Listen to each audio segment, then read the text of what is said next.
Joe Delio.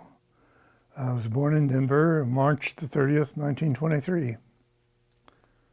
Did you go to Denver schools? No, I lived up at Fort Lupton and I graduated from up there. When did you actually go into service? It was 1943, January 27th. How'd you happen to go in? Were you drafted or did you No, what happened right after Pearl Harbor, some of my friends and I went down and enlisted in the Air Corps, in the pilot program, and it took a year before we were called up for training. So we were in the reserve for a year. What'd you do during that time? I worked at Douglas Aircraft in Santa Monica, California, and I went to Santa Monica Junior College to learn as much as I could about math and some of those subjects that we knew we were going to be using when we entered the service. So when they finally called you up then, where did you go? Well, I went to, I came home first, and then we went down to Shepherd Field, Texas. What kind of training did you get there? Well, we were in pilot training, and we were transferred to Muskogee, Oklahoma, where the pilot training for primary training, and we were there, about 8 weeks, and they washed about 60 or 70% of them out. We weren't able to meet their standards. Okay, so they washed a bunch out, so what happened to you then? Well, then I applied for radio school, and I was sent to Rapid City, South Dakota for several months to learn how to be a radio operator. And then we were sent to Salt Lake City and assigned to a crew. Of course, prior to that, we went down to Arizona, and we went to gunnery school. And then we went to Salt Lake and met our crew. And then we trained with the B-17 crew. And I was a radio operator. Was this the crew that you were going to be with all throughout the war? Yes. So you got to be pretty close with some guys. Yes, we did. How soon did they ship you overseas then? We went over after D-Day in June of 1944. And we had a new airplane. We delivered a new airplane to England, to our base. And there were 10 on the crew, 10 members of the crew, 6 enlisted men and 4 officers. Where were you stationed in England? Horham Field. What was your bomb group that you were in? The 95th Bomb Group, the first to bomb Berlin, which we were not on because that was done early in June, just before we got there. They had bombed Berlin. And we were in the 334th Squadron. As you were a replacement pilot, were the crews that were there when you arrived and started flying out with them, were they reluctant to talk to you or reluctant to deal with you at all? No, we were kept pretty busy, and we did training missions every day. We trained for several weeks before we went on our first mission. But did they expect a young crew to survive very long? I don't think they even thought about that, to tell you the truth. I know we didn't. We just wanted to get it over with so we could go back home. Well, I think you alluded to the fact you flew 11 missions? Yes, we were knocked down on the 11th mission. Did you have any close calls on the other ones? Oh, we'd get flak through the wings and damage, but never anything extensive. You were able to fly the plane back? Yes. With the damage? Yes. Didn't have any rough or tricky landings because of that, did you? No, we did fairly well on the first 10 missions. That See what happened. My crew that was the crew's 12th mission. Was my 11th mission because I had a sick call when they went on a mission, and so I had one mission less than the rest of the crew. The B-17 must have been a pretty tough airplane. It was a great old airplane. It flew pretty slow is the only problem. So At what was point did you start flying missions out of England? What was it? When was We it? started in July to fly our missions, and we had one trip that we went to Russia. We were on the shuttle bombs, and we fly from England to Russia, down to Poltava, bomb on the way, and then we came back and bombed Palesti in southeastern Europe. Then we'd land in Italy, and from there we'd bomb the South France invasion coast, and then we'd fly on back to England to our base. Was this an unusual run that you were actually flying straight over to Russia? Yes, it was. But we had good escorts. We had P-51 escort, and anytime you had a P-51 escort, you were pretty safe. That had to help a lot, knowing you were protected against That's right. airplane. What was it like dealing with the Russians at that point? When we got to Poltava, the master sergeant in charge of the maintenance gathered us all together, and he said, if you guys go to town, go at least 6 at a time. He says, don't go by yourself, because he says you may not come back. So here we were, they were our allies, and we had to be wary of what they would do. What were they after, money or things? Anything they could get? I don't know what they were after. Did you go into town anyway? No, I didn't go to town. But even though you were allies, they didn't really trust you. I don't know whether they trusted anyone. Gosh, that had to be a long tour around there, all the way from England to Russia and then back. Yeah, it was. Tell us a little bit about the Ploesti raid. That's one of the more famous raids. Well, Palesti was the oil fields that supplied the German war machine. And that was a target that was a pretty prime target. Because if you don't have the gasoline, you're not going to fly your airplanes or your tanks or any of those things. Were those low-level raids? No, they were high level. All of our raids that I remember were all high. 20 to 28,000 depending on the target and the weather conditions. Where did you fly into when you went into Italy then to stop? Foggia. I was on the eastern coast of Italy.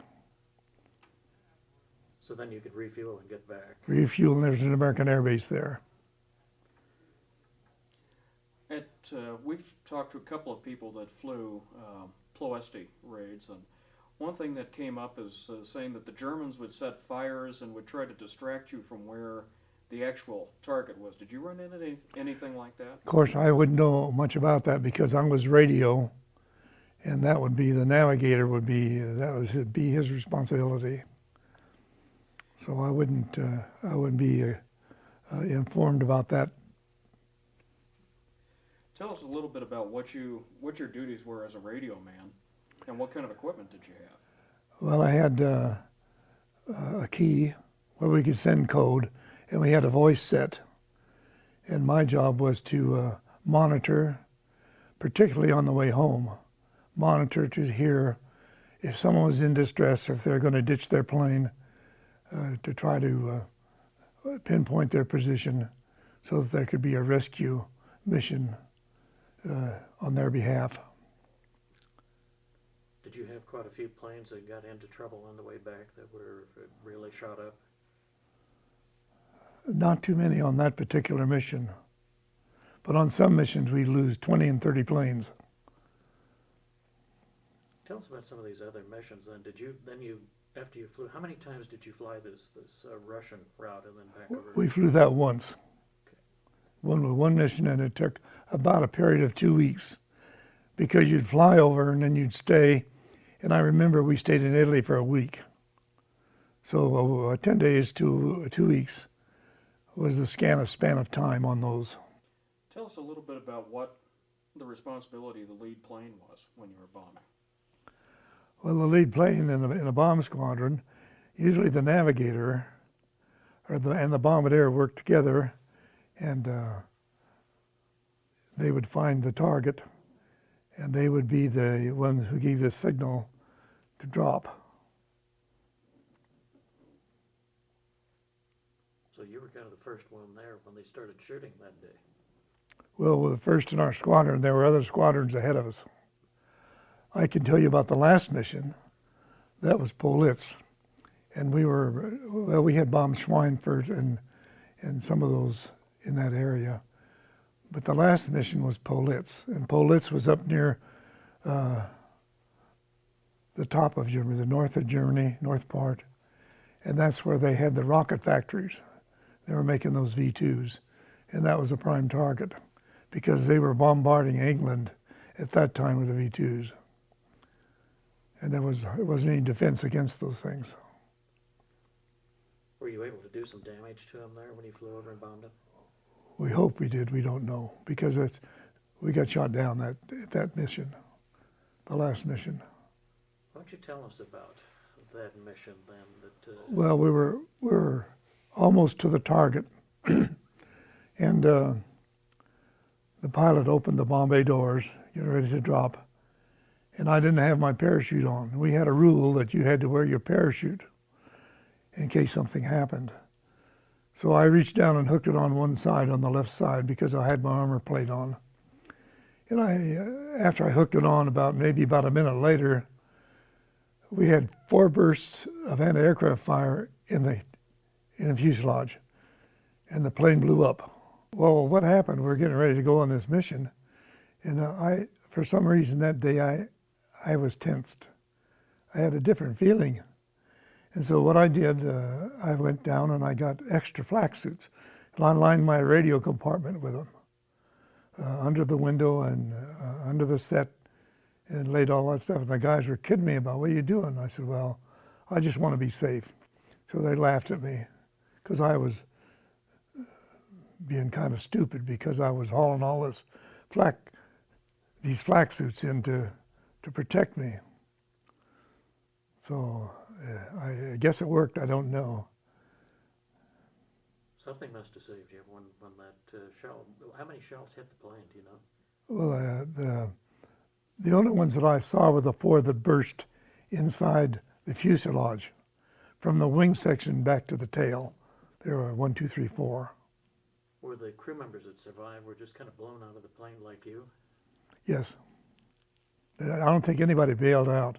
The plane just blew up. And when it did, it disintegrated, and of course everybody had their chutes on. And those that weren't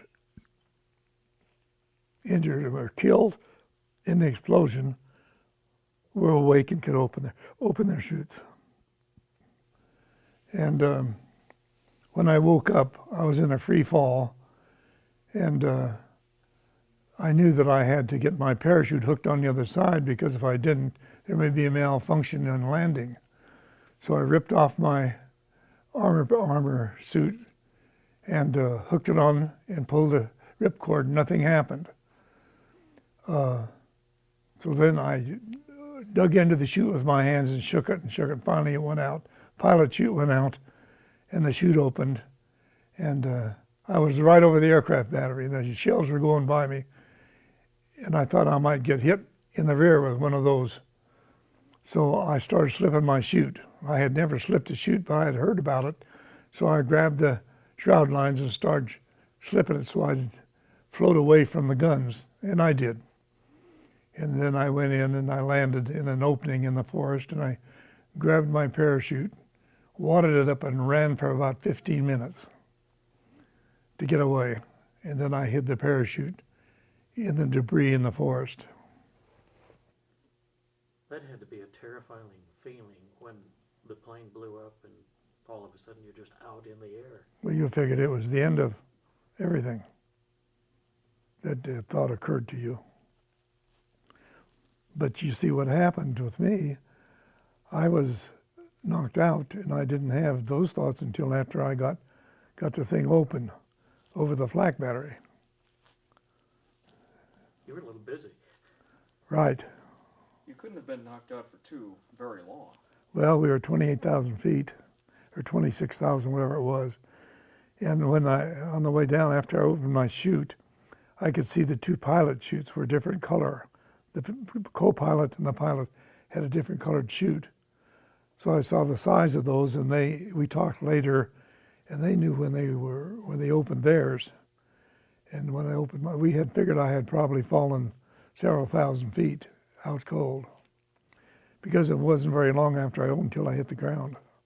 Were you aware of any other people coming down, not just your crew, but any other planes? No, I was not. No. Did you find any of your crew members then when you got to the ground? Not right away. Not right away. When I landed and where I was hiding in the bushes, and the Germans came looking for me. And they were German GIs, and they all sat down, smoked cigarettes. Some of them went to sleep. And every once in a while, one of them would holler, Yankee, Yankee. But they weren't hunting for me. They were goofing off. So I sat there for 2.5 hours, about 25, 30 feet from them. And so finally they got up and left. And a little while later, I heard a rustling in the bushes. And here comes my bombardier, Frank Whalen, Lieutenant Whalen. He's creeping along, so I went, psst, and he jumped about 40 feet in the air. He thought they had him. So then we got together, and we decided we were going to escape. We knew that we were 350 miles behind the lines, and that the only way out was to get to the North Sea, maybe get on a freighter and get out of there. So we started walking at night and sleeping in the daytime. One would sleep and the other would watch in case you snored and you made noise or anything. So it was 10 days. We would walk at night, sleep in the daytime. The way we survived while we were evading capture, okay, what we did, we had what they called an escape kit. And it had halazone tablets in it and malted milk tablets and that kind of stuff. The halazone is what you'd put in water to purify it so you could drink it. And then you had a plastic tube there that you could put that in. We would take this handkerchief and take the mud out of the swamp and squeeze the water out of the mud, and then put the halazone tablets in the muddy water, and then after it would sterilize the water, we'd go ahead and drink it. And how we survived on food, we would rob the apple orchards and the gardens with the carrots and that stuff in the middle of the night to survive. We found a train. So we got on this train. We figured, well, we'll ride that train for a while. Well, as luck would have it, they detoured that train into a marshaling yard or a freight yard and parked it. So we were stuck. We were on this boxcar in those boxcars, some of them had a little house on the end. So we were sitting in that house. So it was about 6 o'clock in the morning. We decided, well, we better do something. So we got out of there and started walking. Broad daylight. Pretty soon, here comes the Germans. And they said, Italianos, Italianos, because we had those old dirty suits on, had beards and so on. And I said, yeah, Italiano. And so then he made us wait. And they went and found a guy that could speak Italian. Well, my folks were immigrants, and I always laughed at them because I didn't want to speak Italian. My grandparents, I didn't care too much about it. Here comes this guy speaking Italian. Well, we no capisce. In other words, we didn't understand. So they had us. Nice try. So how did they treat you then when they knew they had you? Well, they turned us over to two people who escorted us on the train to the interrogation center, and I don't recall the name of that center, but we were at that point we were treated like prisoners of war, and we were questioned. But somewhere along the line, you see, my crew had gone through what was left of it, because three died, and the other six had gone through the interrogation. So they knew a lot about me, so I wouldn't tell them anything. And so that they just shrugged it off. They don't worry about it because they already had the information they wanted anyway. What kind of an interrogation? What were they? Was it hard-nosed or like? Well, this guy was kind of a wiseacre anyway. He said to me, "You're from Colorado." I just looked at him. He says, "Have you ever been to Pikes Peak?" And I just looked at him. He said, "Well, I have." He may have never even been out of Germany. He may have just using that technique. You know what I'm saying? Did that kind of surprise you that they were that active and had that much knowledge? Yes, yes. They apparently had a pretty good way of putting things together. Tell us a little bit about what you saw with the trains and the Jewish people on the trains. Okay, when we were being transported to the interrogation center, we were standing on the platform of a station, and this train came through, and the train was loaded with people that had backpacks and little handkerchiefs, and we were looking at them, and the German who was escorting us said, "Kaput, kaput," and we didn't really know what that meant other than the fact that it meant finished. But the people were just crammed in those boxcars like they could hardly even, I don't think they could even sit down. And we surmised later that they were probably on the way to the extermination camps. Well, when the German says kaput, which meant finished, I didn't know that at that time, who knew there was such a place as Buchenwald. But he just didn't think too much about it, I guess. So it was after the war. After the war, then you put all the pieces together. Was there any point when you thought that the Germans may treat you in the same way? Well, there was always the doubt about what would happen to you. So you always had that. You lived with it and worried about it. You asked me about mistreatment. I almost got it the first day I was in this camp. They ran us through this room and gave us uniforms that the Red Cross had sent in. And I picked up a shirt and it was too big for me, so I protested. And about that time, this guy about 6'8" came toward me, this guard with his fist, and started to smash me. And the officer called Octung, and he had to stop.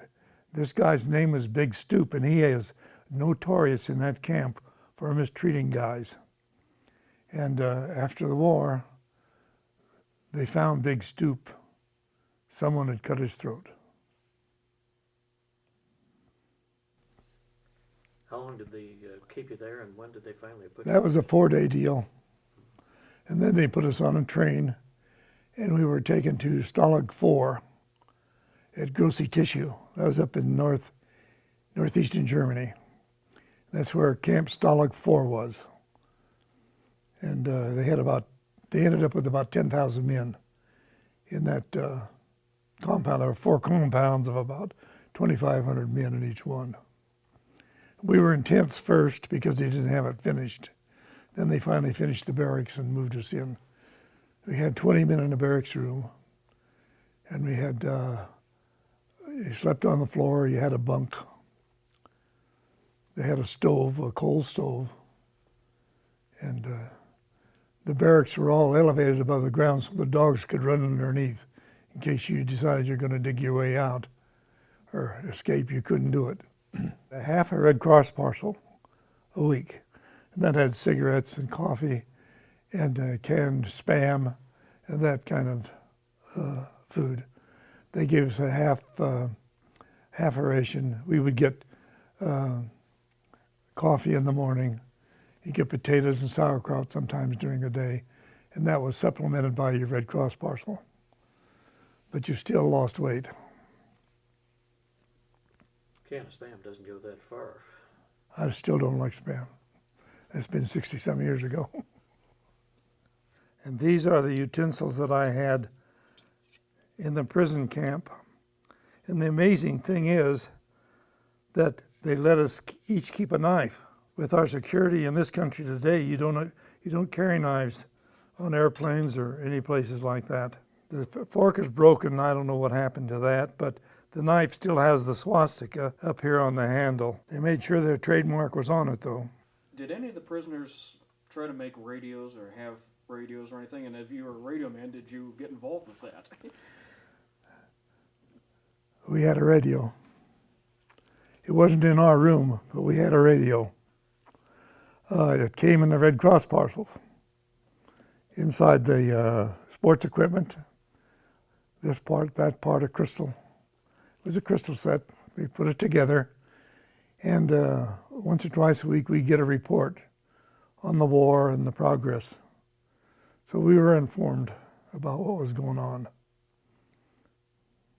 That was awfully important to morale, wasn't it? Oh yes, absolutely. Well, American ingenuity, they know how to use things, don't they? Right. The Germans never found that, did they? No, they didn't. Where'd you have it? Beg your pardon? Where did you hide it? I can't remember where they hid that. I'm trying to remember.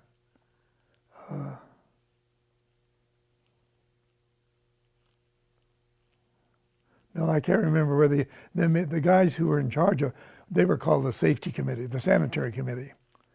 They may have carried it in their pocket, I don't know, because it wasn't, I never saw the radio, but they said it was very small. They could have carried it in their pocket. Were the Germans aware that you were getting any messages? Were they suspicious? They may have been, but we never had any indication that they were. Did you have anything to do while you were in the camp, or were you just kind of sitting around waiting for the war to end? Well, the Red Cross would send like a little chess set and cards in the Red Cross parcel along with the food. Well, we played a lot of chess and played a lot of cards, and we walked every day. I had a friend. You had to have a friend whom you depended on, because your own troops would steal your food, if your stuff, if you weren't guarded by another person.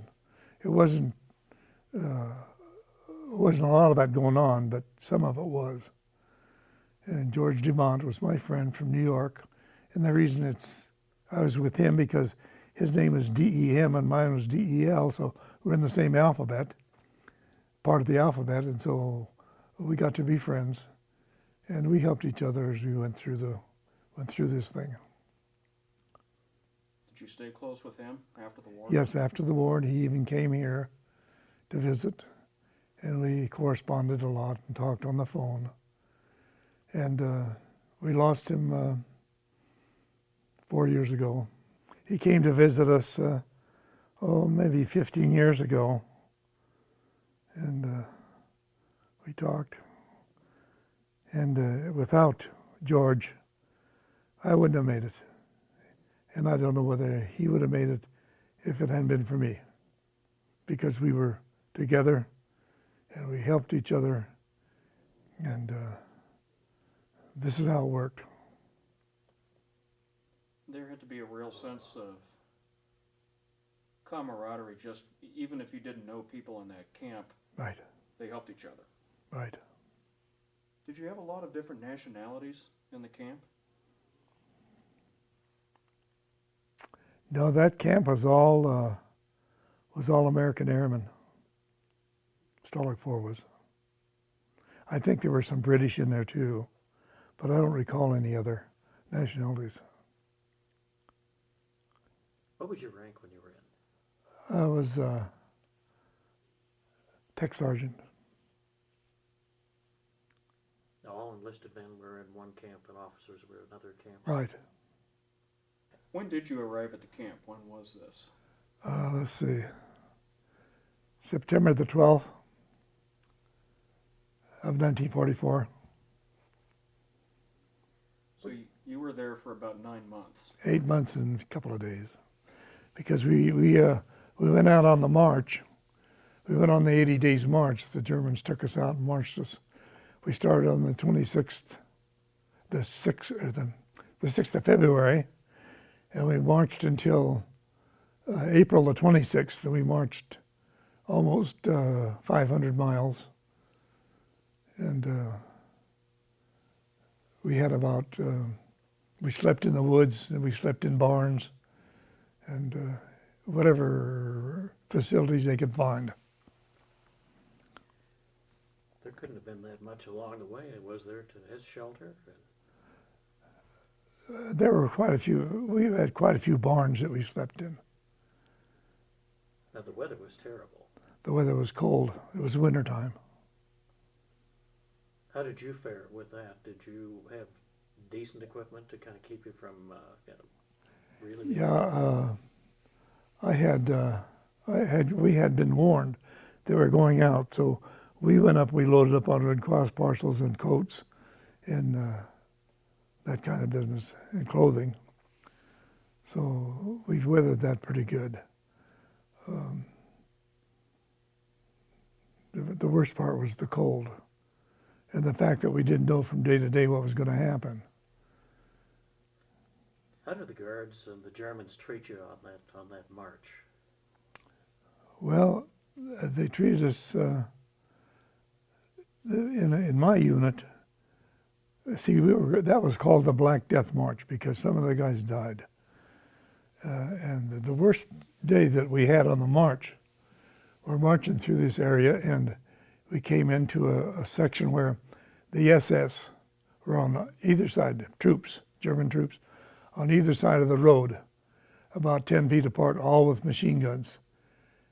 And we were walking along, and some of the guys were having a hard time walking. And we knew that if somebody fell down, they probably wouldn't get up. So the guys were helping each other. And we got through, as far as I know, we didn't lose anybody there. And I don't know why I don't remember the name of that place, but I just remember that other part. Most of the guards that you had at the camp, were they Luftwaffe guards? Or they No, they were old, like old retired guys. And I don't remember any. I guess the youngest one was the commandant who led the march. The rest of them were older men in their 50s and 60s. But they were more regular Army. They weren't SS people, were No, they were regular Army. So by that time, they were using all their able-bodied troops, sending them to the front then. Right. We're on this march, and you know how the attitude toward the Muslim religion is now, some people's attitude. Anyway, we were on this march, and there were two British colonial troops from India, and I have not forgotten their name. Nur Hassan was one, and Fazl Dutt was the other one. And George and I had no food. So they gave us food. And then after we ate it, I said to them, I said, "Why did you do this? You don't know us." I says, "We're not your religion. Why did you give us food?" And they said, "We call it, in our religion, we call that dost, which means sometimes you give food to someone else." So isn't that some story? There's one thing that I can remember that's very, very, very impressive to talk about. We're on this march, and there was a friend of mine Eisenberg was with us. He's beside me, and we're marching. We went through this town, and we're slowly walking in this narrow street. And all of a sudden, the shutter on one of those houses opened on a window, and a woman sticks out a drumstick, fried chicken, and gave it to Eisenstein. And he started chewing it, just kept right on walking. I figured that one out. Didn't share. I don't blame him. But there were civilians that had some sympathy for you there. Not very many. We were called Scheisenfliegers. You don't know what that means. It's spelled S-H-I-T. This brings up one question here, and that's that you had Jewish airmen and Jewish military people. Did they ever go after them in the camps? No, not to my knowledge. However, this friend with the drumstick lost everybody in his crew. He was the only survivor. So that's all I can tell you about him. How long was that march? 80 days. And I've got a list I can give you of all the towns we marched through. How did you keep that? Well, I had a diary that I kept because of the cigarette papers that came in the Red Cross parcel. I made a book out of them, and I wrote them down. This item is the diary that I kept, and I was able to get the paper from the cigarette packages that came in the Red Cross parcel, and I made this little book and kept track of our march.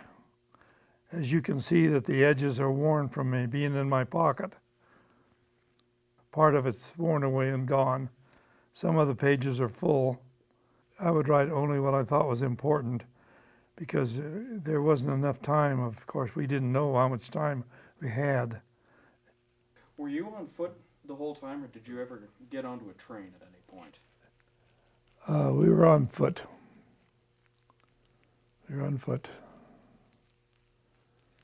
And I can't remember, I can't understand why we didn't get frostbite, but I guess we had enough clothing that we didn't. I don't know whether anybody else did or not, but I didn't. Well, that had to be just an awful ordeal, and did a lot of people get sick and really start to break down during the march? Some of them got sick, and a lot of times with that, because you didn't have much food, you didn't go to the bathroom regularly like you do now. You might go a week or 2 weeks, who knows. Well, that was one of those things that, was there any medical care along the way? Did the Germans bring medical people along at all? No. None that I knew of. There may have been, but I didn't know of any. How did you have the strength to walk that far through the cold and keep going?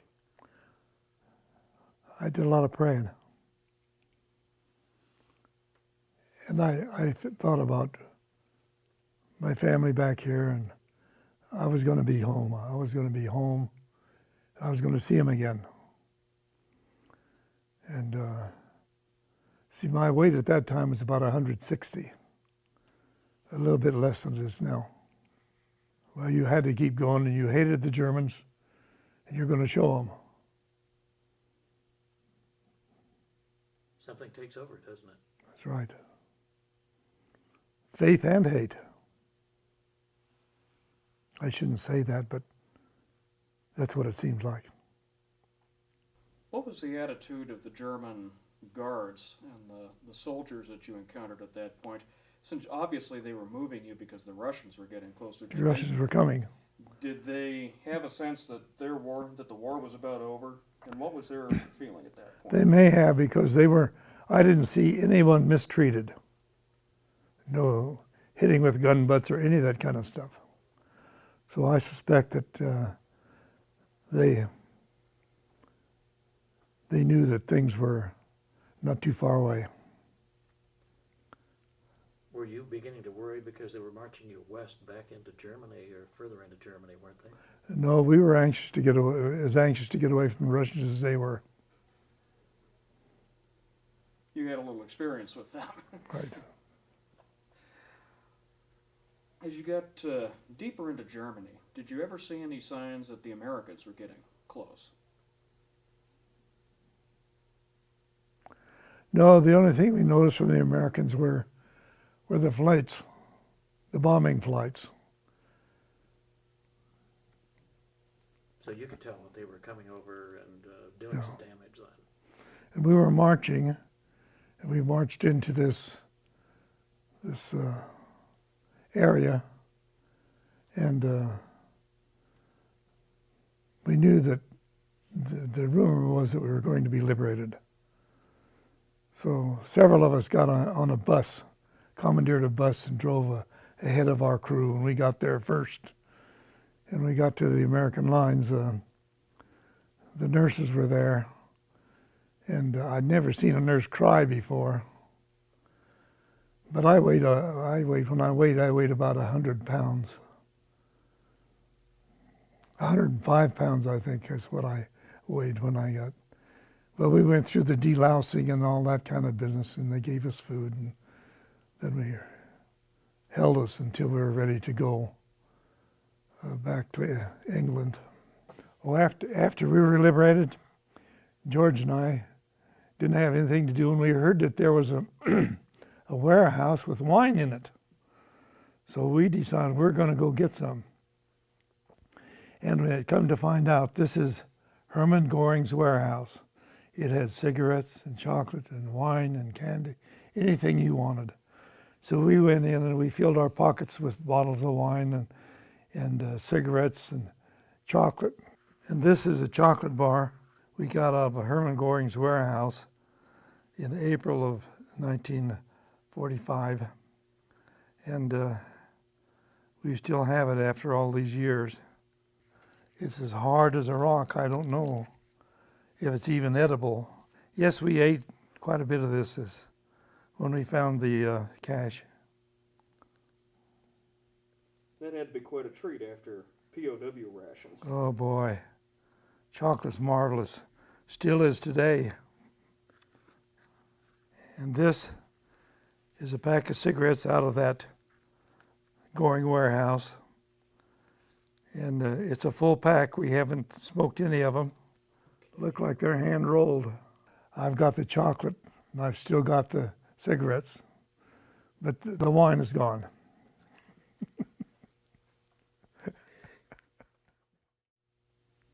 What was that feeling when you finally were liberated, when you knew you could get out and do Well, something? I immediately thought about my folks, my mother and my father at home, and that they would know, because you had been missing in action. And I had sent letters home, and I've got copies of the letters I can show you that I had written. Were those getting back home? Beg your pardon? Did they get back home, or they actually? The letters, some of the letters got back home. They had a special form, the Red Cross did, that you wrote your letters on. And then they were given to the Red Cross, and then they went to Switzerland, and then that mail was sent to the United States. Did any mail get to you from the States? I never received any mail, none whatsoever. Did the family talk about sending letters to you that you didn't get? Yes, they did. But who knows what happened after the Germans got their hands on them. They may have used them, burned them, or who knows what. Well, I went to other reunions where my crew had reunions. What were those like when you first started getting together? Oh, it was just great. We'd talk about what we were going to do and how much money we were going to make and how many kids we'd like to have, and just on and on, this old stuff. Did you talk about the war when you got together in those reunions right away? Sometimes, but not a whole lot. Not a whole lot. There are still members of your crew. Yes, there's one crew member still left. Bill Connors lives in California. and he's in really good shape yet. He's 81 years old. He runs a couple miles a day and plays tennis, and he doesn't hesitate to brag to me about it when we talk on the phone. There's a reunion coming up. Is the 95th. That's the group reunion. It's coming up at the end of August, and we're thinking about going. And I'd like to see him again. Of course, he was an officer and I was enlisted, and we didn't. The only time we were really buddies is when we were in the plane, and you understand what I'm saying. But it's pretty special now. He's pretty special. In fact, he's given me some good advice. What kind of advice? Well, I had a 10% disability, and I had some other things. I hadn't done anything about it for 60 years. So he kept after me, and to go to the VA and have the examination and go through and what we did, and they increased my disability. What was it like seeing the B-17 again after the first time you saw another one? Well, it was when we had that air show here, and they had that airplane in here, and I went in and we took some pictures, and me behind the waist gun pretending like I'm shooting. It was just really brought back everything. When was the first time? Was it this last one, or was it earlier that you saw the B-17? That was the last one I saw. I had seen them, but had never gone aboard any of them, except during this air show. So that was really special for you. Yeah. I had my grandson with me, and Peggy was with me. Did they begin to understand a little bit what that plane was like after seeing it inside and hearing it, and your grandson and your wife and children? Yeah, I could see it. It was a pretty well built old airplane, and not too much room. Anywhere you went in there, you didn't have a lot of room. What about talking about this to people after you got back? Did you talk much about your... Well, my girls used to say to me, I raised 3 girls, Peggy and I did, and they used to say, how come you never said anything? How come you never told us about the war? Well, you just didn't do it, you didn't talk about it. I talked about it in my narratives when I did the narratives on the war, but I would never sit down and go through all that stuff. And there's one narrative is in a book that was written by a Danish citizen. Eric Diverberg has written 4 books on American airmen, and I've got a copy of one I'll show you. And after that, it seemed like today, I've talked more about today than I have in a long time. But I don't feel bad about talking about it today.